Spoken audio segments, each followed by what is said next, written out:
the investor community of our continued support to ensure that their investments are safe in law and in fact, and that they're able to flourish in our country within the context of our relevant laws.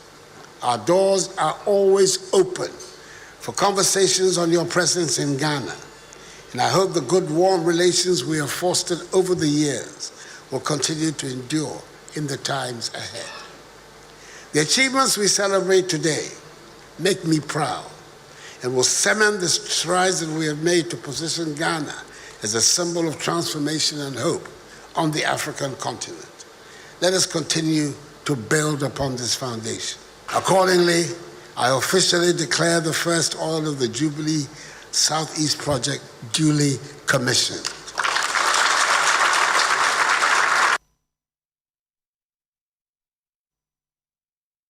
Yet one sem so na ye ko edom kuma no ahye enche bia na edom kuma na ye se obe ye kire mu odin e de tie opening kese a da Bank of Ghana no sanse wa ma oman no aboka be se $60 million.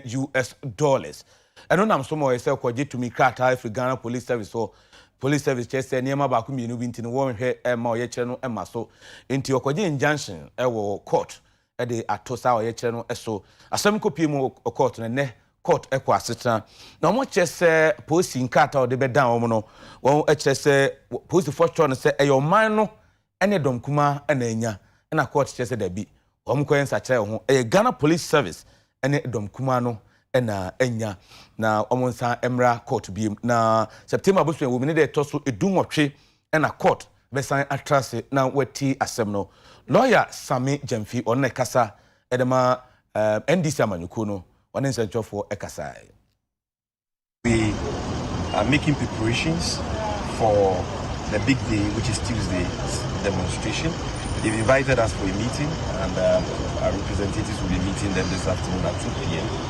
And so we want the general public to know that we are leaving no stone unturned. This is a fight for the ordinary people of this country. Our central bank has been totally irresponsible and reckless by illegally printing in excess of 77 billion Ghana cedis for the corrupt and wasteful Akufo-Addo Bawumia NPP government. And that is what has accounted for the high inflation we are witnessing in this country. That is what is eroding our disposable incomes and our purchasing power. And that is what has plunged all of us into untold hardships. On top of that, they are engaging in outrageous expenditures.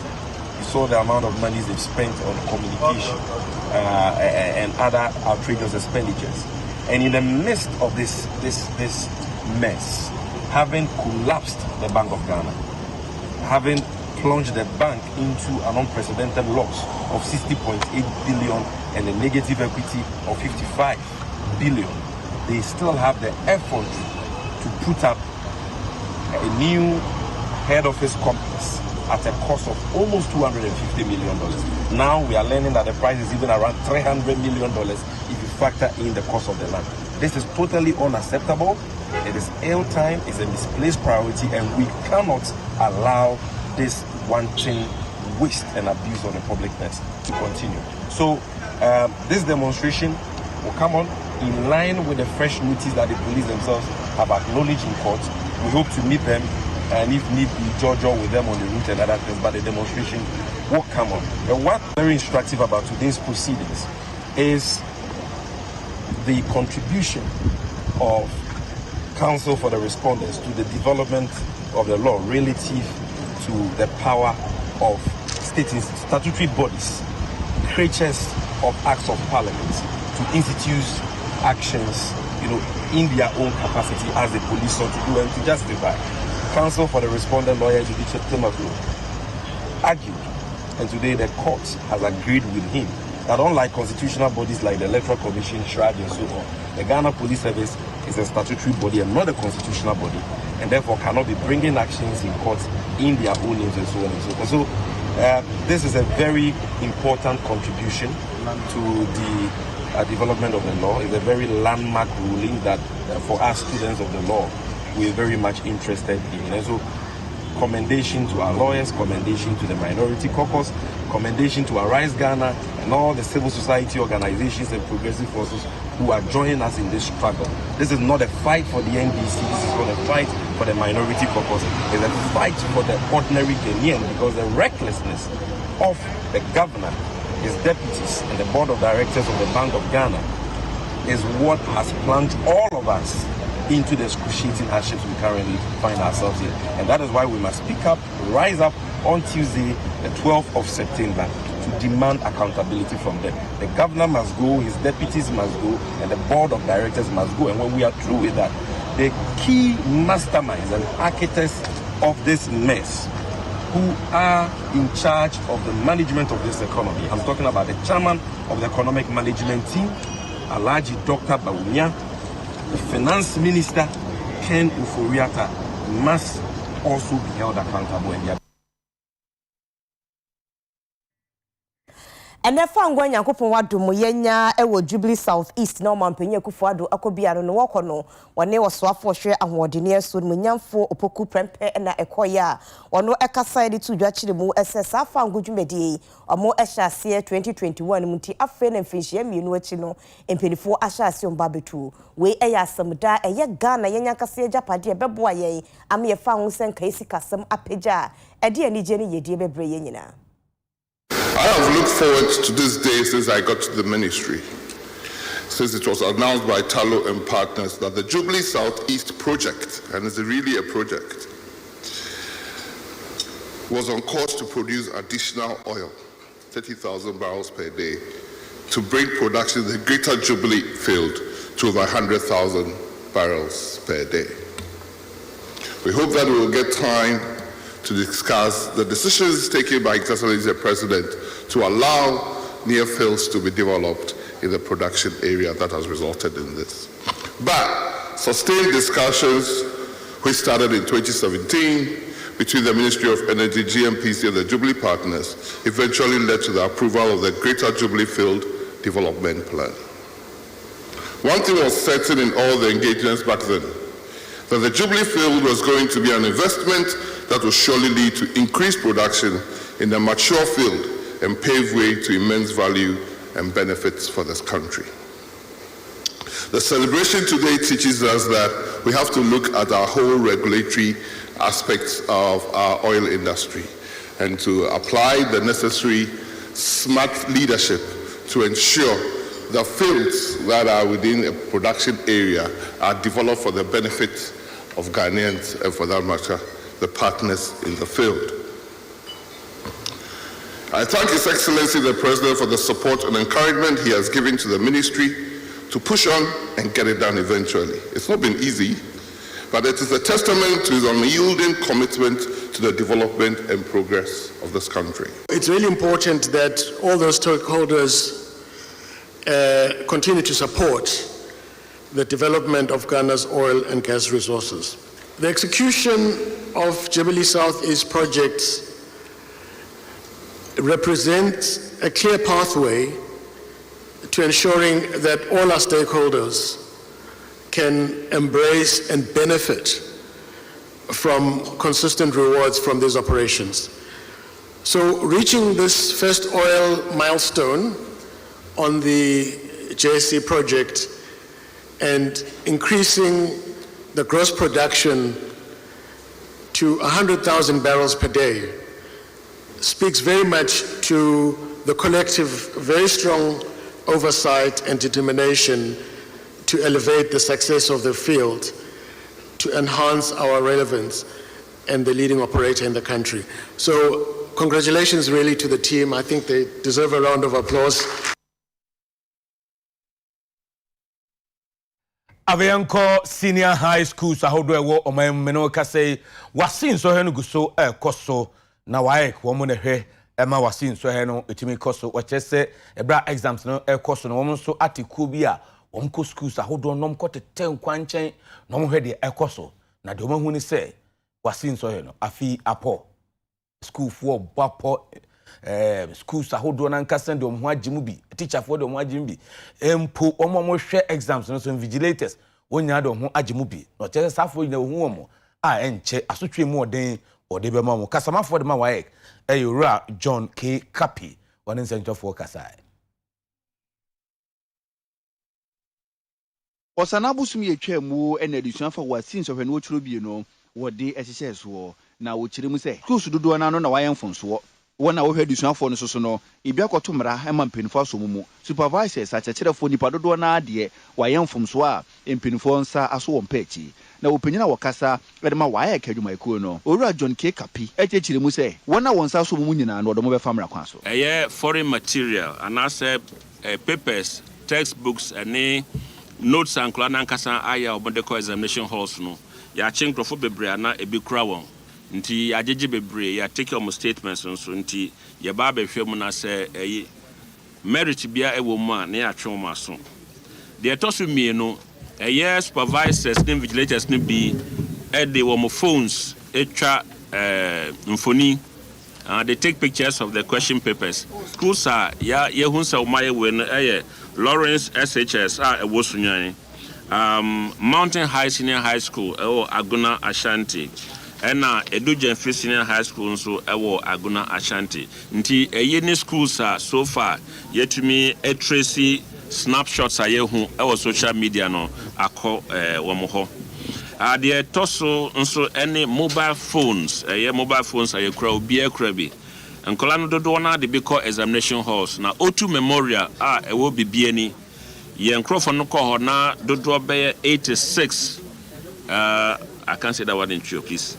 86 mobile phones at one particular center. Now, Yanka say, and non qua near who, a individual candidates, so Yaji mobile phones, our moho. If you want to mobile phones, our supervisors, vigilators, so our examination centers. Until Yakaboma. Bro 86 year ya boy. The tosubium impersonation and I say obi echo transactional aman yonk and asana damfo. And also only believe SHS wokukran to me. A brante bia or national service or no echo esen kwa government amana damfo. And also emra asonimu. Christian IPS and also kukran to me. Also sa a brante bia okotra mobi. Ono ena ochechefo a otwe ne ben ho se ne be obetwra ma na adamfo no nso ono nso yensa aso ne mu a emra ne bedi pepepe La Paz Ideal College La Paz campus also omotro yaram senkrofo be nson 7 na omuni examination center ono nso ya so supervisor ne yesenka or the almost scripts obi etroma omnanka or the babe hihemu ena yenkrofo no eso ne mu nti ono yeyi nafio na de no so ama police fo a omba bedi na asem no panyini gina so de kokobo ma schools ahodo na edusuafo chen so hwe ni nyina se obi bia enhwe no wonda no ho so na edusuafo de mobile phone ewura holo ho no ma yaso mo pa chi de omo so hwe ni nyina no e betwetwam National Intelligence Bureau agents omo emiamia bebre your Ghana police for example sa O2 Memorial hui enra English language paper no the extra police officers eko se ne beya obia enye adia emsemfata ye wo ya yenso ye specially trained agents ye de omo atomia nti omo na eya omo brain reports about some of these things ukra mobile phone ye betwa won so hwere nyina mu individual subjects ebia or they prepared notes and answer a textbook and answer ebia bibi foreign material bia kono omo ye hwe that particular subject na say a woman say paper na ekura no ene instruction no fadia and that particular paper no ye betwem teachers say ekura question paper because even me am here staff crowd and say me ekura question paper in the course of the examination you say wie ansana metumi asum me somwa emra no be di pepepe nti teachers are na ekura question papers nyina no ye de omama police for ye be di omasem e wo court and what they call supervisors ni teachers so ye de omo edin on particulars be ma Ghana Education Service omo na sebe omo wo tumi a omo tumi atwe omo so ye jina we se so ahome aba ye ba kase ye bo no ye beto aso adaro man ko bebia ye ba sisia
Yema yenwo akwa abafe yeto akasebo no eso.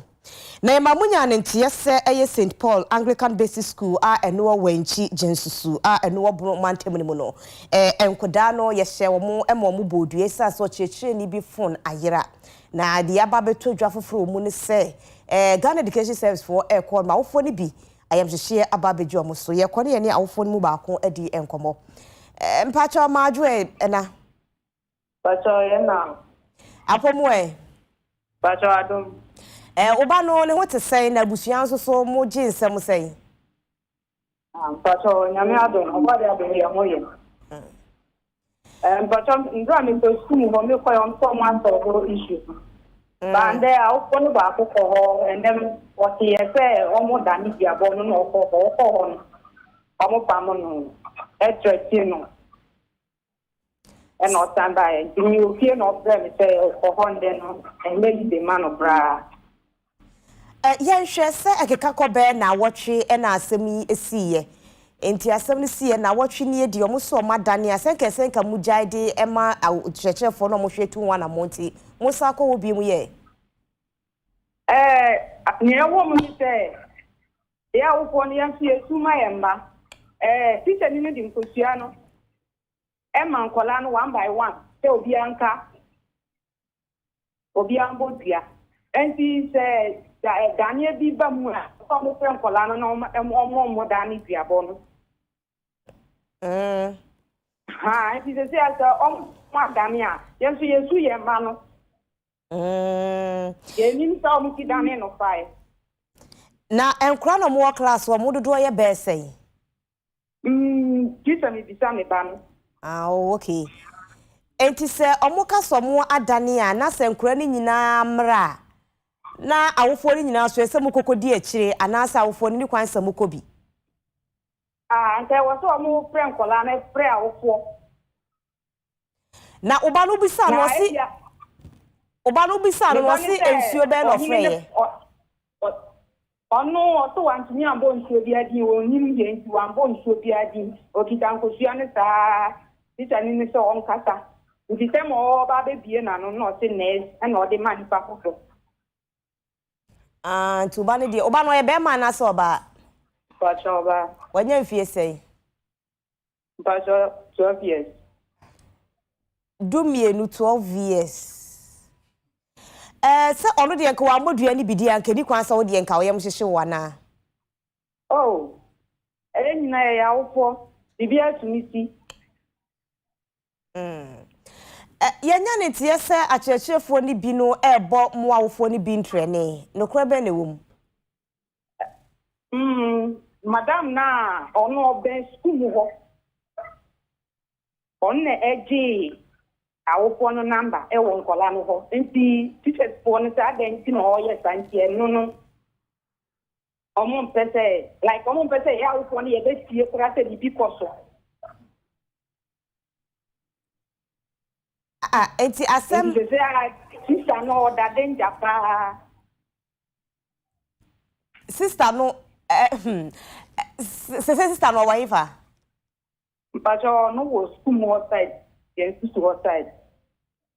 Yenhwe ne se ensem ibaye no anyenyimbia no amukọ school mu no amukọ kan wieye no empenifo mu hwe school no so no ma bankura de fie maako ne mo abekasa Debi. Se ekosi se yese ya dane na musemu na ne ya mo ankasa awofo no mo befa akira na asem beje amanaka. To me the anta mi nya kra nka me yi me ba me school. Yes, what is Kosian? Pacha Kasa. They say, I mean, said the Abona, Colana, and I say, I didn't hear me ban. Yes, what Kosiano to assume man crying the who are winning. The first, or the Kosiana, according to me, ban also the Kosiano to assume, say, all one can show no woman, Nan Colana Tomon yet. It is the following day, and no confirm Kosiana, yes, so I'm matching Kosiano, ne pen. Saying goes a pen, and or the Maubia, or the Mawa, no waka, now I did not the Amawi. Yes, I am Fubia Bahono mo man, some no makana, yes, Ghana Education Service for so dear by some Namo Cacheromo. maybe almost proud for me yet. The dear no and alcohol, according to Yamiti, and then say, or in alcohol, say, oh, my friend, teacher, you know, I'm a my Danny Piam. And here, one and maybe no quiet uncle or shitting almost 70 years. No, I'm man in Baho.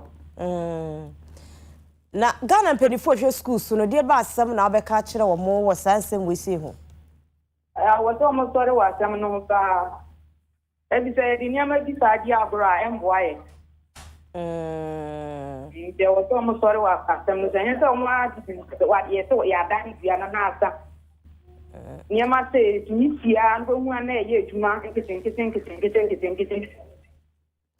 enye wow na Obano so oye ba kope no school mo. Pacho. Okay. Yate. Yem fancy say na ye de ni di akiri. Na emrepa mu so ye besen aba, na ya ba behwe sede ansem no esitie. Yes. Edama sense. Na ye tra kwa homa ne subiem na ye ne awofo no ba ko ama me ne bo ni dini se wagege awofo ne numbers no a achechefo ne bo ne ntrene no ne ye ne no adi enkomo.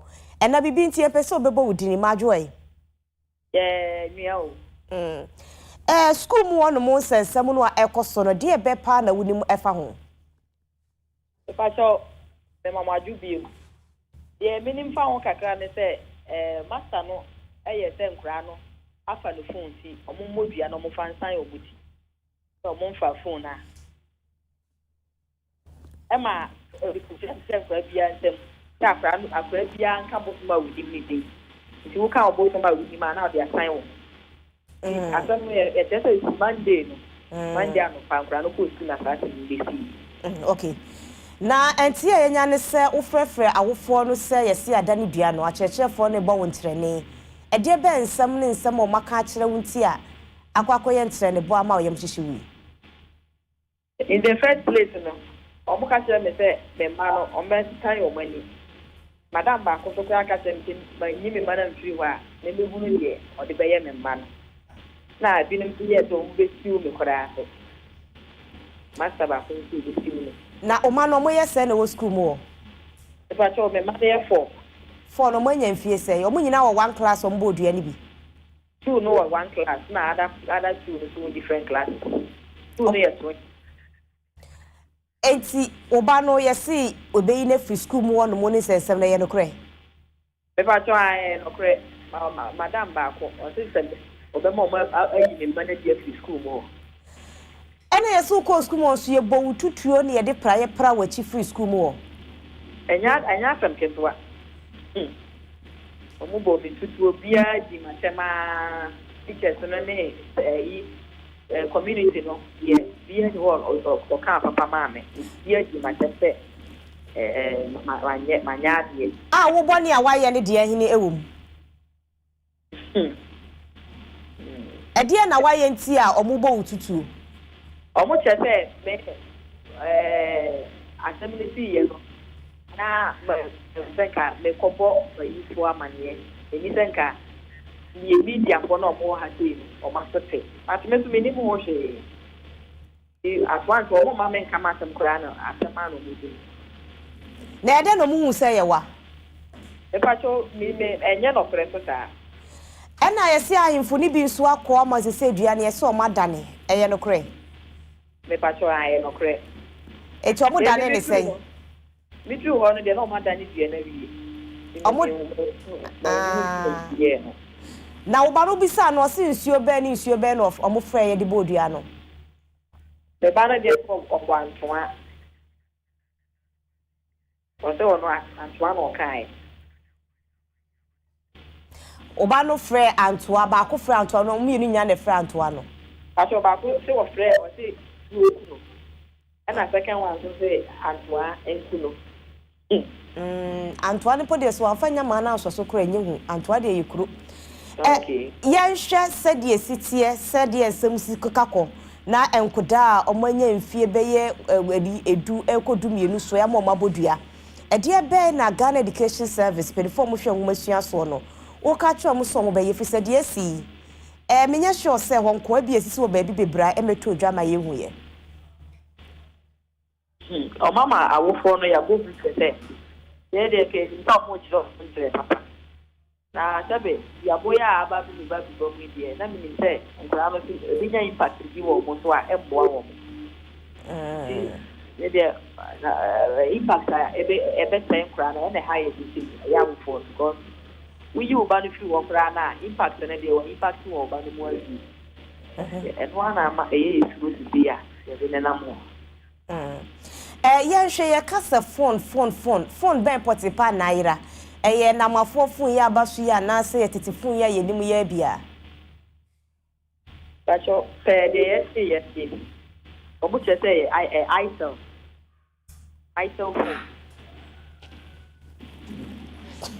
phone di mi nim itel na nkasa me pa che yo to bo ase iPhone na se itel bacho itel ITE yeah, itel.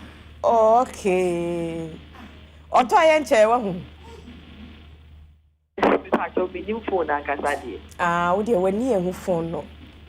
Na asori no aye Anglican for asori no. E de be na asori no ka de afa ho. Bacho omo friend meeting. Omo friend meeting say omo no won sem kan ye wo de wa ye no. So far na de yan say emo idea ba. Oh, okay. We are sure the open school ho no mo e na asem no asi. O checheri no da so school mu ho. E na afen so se won kwa da adwam krofo obo won trene. Wo hia se posifo be ma bambo ana ebe yiwe free baby a wote no ana ade na wo hia betimi ma bambo akoyi. Bacho be na security say omo be bo me mobile. Me hia say me nya bambo so odi ame.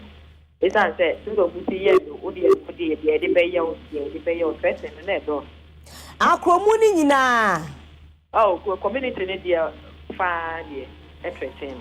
E wona wo free ana watu na betina won mo ye adwuma. E pacho me free ho but me bo. Oh, okay. E na wo man so so e. Me no munya na ti there. Like wo be you mo free school mo ana wo beto akoso mo matena wo asua de.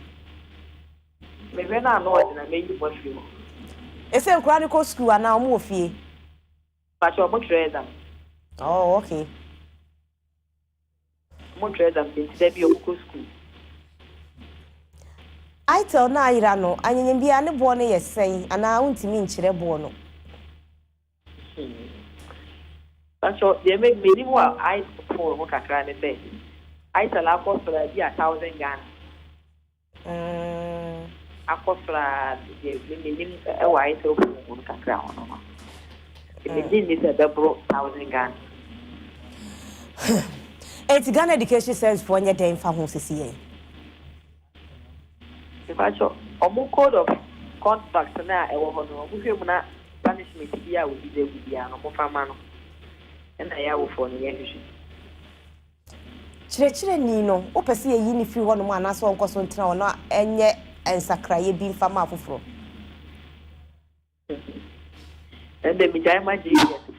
Ampa, Ujama Jesus, ampa. Asam na reho ma enai de a omko school baby ba ko aduabo abamu a won so ye bo ntrene ne de na kyerese eya ahomete pa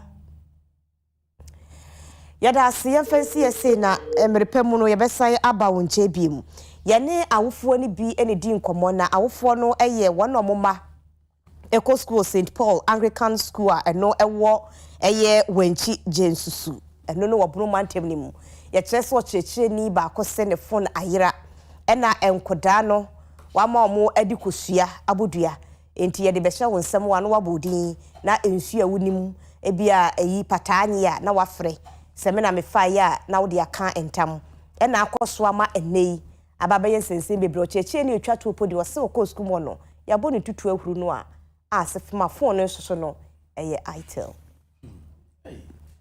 ensam ko so krom papa ensam ko so krom papa enya sakitwa achiche ne phone yira itima school fo nkwada abodua I mean kenwa ne senka wutwa adobidi ammo ana se phone podie wakwa be my investigation na phone de enkura nketenkete de wanyi wo mu na be 12 years enti nkura nketwa de phone you body no too much too much obene dey Abusafo yentu akase bo no so a yensanko ahoma no so ebiem ensuo yade a eho hia more dasani bia enjoy say UTV ye can use kra special eyes ensuo sim nchen tie ya na mabọ kakra na ensuo no eba no nsuo ese onya nsuo esukro gen enya ntie se okokro bi efe no twum dwaso twum dwaso yese ensuo a ade hye ho no ennom no enkoye kra tse hu nsuo no kra orobeho na yensenchuro ni Michael Akofi akopi mu ha ode ho amanebo ebrain obofo Mungu obofo pa famani boy yes oda wani eba eyechu gwaso eye kuro ba ko a ewo okay mensin assembly no mu ete mantem ha no kwasem ensu a adeche na omanfo ebenom no ehwa ye den amobi fa omanfo echese ti eye bra kuri ebesi honomo befumenne ensu kojen a adeche na omanfo ne atmenfo edibedi omujuma no eno ani yehu enye nsupa ensu eye nsutade na etwe kakra ye fa ne crunchy eno anomanoma na ndokwase mo gwa behia fe nemre mu no senso we omutumi fendi juma eno nti wonum sese 24 emaye omwa wa bra yebefie eye tugwaso ne ene atumemufo no edin kita ho omuche senso we enom je bibia asefi ekroni makasa eko enso no before a obebo ansana watumi asane akosa eye enso yi edi abefie no enya asem ketwa ebasa eha eye humasuya esanse adisuafo epo suku a bre so mo sei no msua ade no onbefa eye niema no mo de akunsom akọ be mienu miensa ansa na omagidi ne wedu bra omsua ade no na ade asa edu ahimati a se ne omokom anwumre no saa na adisuafo ekom no makosala yakope nsui ansa of the abem fiemu abedware abe ne oso mo ye ansa no makosuku a ema eye adisuafo seketiri enu ti no mo sese abanhwe na won mumboa na nam eye okay mensi assembly no so na boho yi bi no wo metutu bi ewo krum ho emfa mbo ma nya saade a ebe ha adwi pa ye ba krum ha no ye nya o man krado a oda kru na no na kwame ate a edukum edi nkita ho mo kire se aban na asenso eye ankrankra edi wo fo ni bi ye so ma betu boho amomo betuma nei aye ohodi hwebuada ma eye boho no mutu ye no da so ti fa ye nya ne hwe a mo senso ma ebeyi edu to mu ni ba bia ekono na enso we ya de som di djuma enu nti omo sre pa se aban hwe na nya ne hi asem na na monto bi eso mutu de fa eye enso ye hono omo tumi atu na omo tumi nya enso anom esan se enso e ma nkwa enso ye bibia e wa trem ye bomoden ekọ eye okre mensi assembly mbo kubisa this say this year or how I wotu gwaso no because abedi wani na wombe na wotu afa ho bibedu ha no omo kire so this ni ho me no kasa nya ade awo man ga na mwanchi obi anso ni assembly ko bitumi be di kita nkopim say this ebe faka na chi no waba na afi me papa mu no ye na bihia abedwenwe kwan pa ye be fa so na atmemufo a won mo twum gwaso wo kre mensi assembly no omatumi afa so no ma momuso no ma de anom na omatumi atena se na aboa eye omasotemu na amane bono esi obofo ninia na eho no wo mo wo MP o to aba wo mo wo MP eye nkrasim puntuo ni na memu so afo no nyafo dambotwe na mabomodin afa me ni bedi kita ho na nso me santumi nkan de enu nti na me call mensin assembly one mo say DC na ado Kennedy me ni bedi kita mo kire say ono akasa ni ko ti papa mu no oba ye ni bedi nsa wo so enti anam ye so de me nim say eye owura dambuchi o ye so afọ a o hye eye kwasim puntu na memu so na ni DC enu menim pe ya o metu anamo e de afa eye sa o hawa ewo tungwaso eho na omanye supa anom obofo se boho de nka ne bo kra anya di nti we de nka no abo dambo twe betimi aya mom kra papa na em se enji wobi eye so mu tu bi amomo na mi ba krum ha no me hu se enya de a de so mo ye na mo mechanizer na so mo de ade susu mo nya binom no ewo eho kra ko afutumi asa ya betu eso e madan ogoni obon be kan white elephant na si wonom omo chese kronum nyina ya abo enti omo tuwie no mo se nsuo no eho be den so obenya nsuo nti no omo agesi wo sa ene esi ho nti omo de ahia enyegi nti ahia nim se na she begani on potembo yes an yes so afortune kratin to local government minister and this and many be akwanpie so omo fasfa ombenya nsuo de amatu gwaso for no ombe de amom na awofo opesi na nsuo ewi am de nya nsuo waso omo bre papa ne gbe krampo no je say nsuo eto anaso omo call the next community omo friend amehi eho na ebu okrampo mutumi ko sense omo de moto na gallon omo friend kupo gallon yellow idi and the gumo techi, no me akope nsuo, no me de aba. E ma fitwam ye den mo no mo papa mo say aban me yo mo moa. Obofupa muni amanebo. Me da sibungo. Den Johnny Michael Akofi ana etie nka no. Na aye empedifo aye hyehyeye abeboa ahwese apomuden ka ebekoye ede ama adehia omo zongo ni inner city fo no emu enti nipa be empem aduonu 20,000 empedifo aye empomuden hwemu kwa ede amomo a eye zongo and inner city development secretariat empedifo na ehwe eye ewo enkraya. Ebra Penny Kwantrefo anase Director the Mazongo and Inner Cities Development Secretariat. Unumunyamfo Alhaji Ben Abdallah Banda ekasa ede afa dwumedio madan wadi a eno no ye health outreach program we no. Na woche mu se ebeboa ama de hye omti zongo ene ne mpatamu wo mo asetena mu nsem so for mapomuden nsem wo no. Etimi awie peye pa titiru bibi te se susudua a wo mo de ato wo no mo de hwa apomuden nsem nsenkan se bedro bibia aboboa no. Sustainable development goal no number 3 no ni nyina no ebenam so ama wo so enyomo chefa ewo mu sanse mpempi no obo anakoko pie mu ewo zongo ene ne ntwea so no a wo mom zeti honom na ya na mpempi no a wo mo apomuden nsem no anhyeda enkoyie ena dodo no anso na wo no mu sikasem no wo fom nti ya na fa mekoso wo kwa ya sabia kwakwaja ahwe no ewo fom enu nti ena wo mo ene Iran Christian Society Iran Clinic no akambo mu a wo mo ehwe so wo mo ebenam sa adwumedie bi so na wo mo de aboa apomuden nsem so ho ensenkaye ewo wo mo state zongo ene ne ntwea so no abrabum. Giving healthcare to people and making the healthcare accessible and convenient, equitable is one. The issue of sanitation is an issue that we within our mandate and within our means are also tackling from a different angle. We know there is the Ministry for Sanitation. We collaborate with them. And there is this thing that I want to bring to your notice. Zango and Inner Cities Development Secretariat and the Zango Development Fund are the only two institutions whose mandate cuts across. We collaborate with ministries, agencies, and we deal with all kinds of issues bordering on Zango communities and inner cities. So the issue of sanitation matters. The sanitation ministry is looking at it.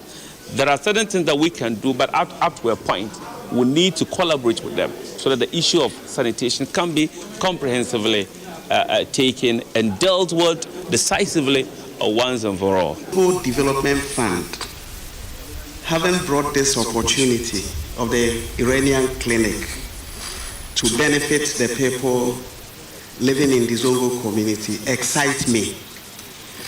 And the excitement I will explain. I have spent 40 years out of my life living in Zongo, and I still hold my Zongo key, where I grew up in Efiekuma Zongo in Sekendi Takrali. Kase boy free UTV subscribe for ever sign ajenka to aba ye ba nsem nsie ye beto aso ama.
Aba UTV Kaseboy eso yentwaso anayenko adwadie ensem emu Vodafone Ghana ye telecommunication network kese ba ko a ewo oman Ghana mu na afibia no owo dwumadi a otini SME month chese ebosomi a wahyede eyesi o afemuni nyina so de behwe se nnuma nketwa anya dantemo ebetumpon ewo man Ghana mu na afi 2023 SME month no wada no edi.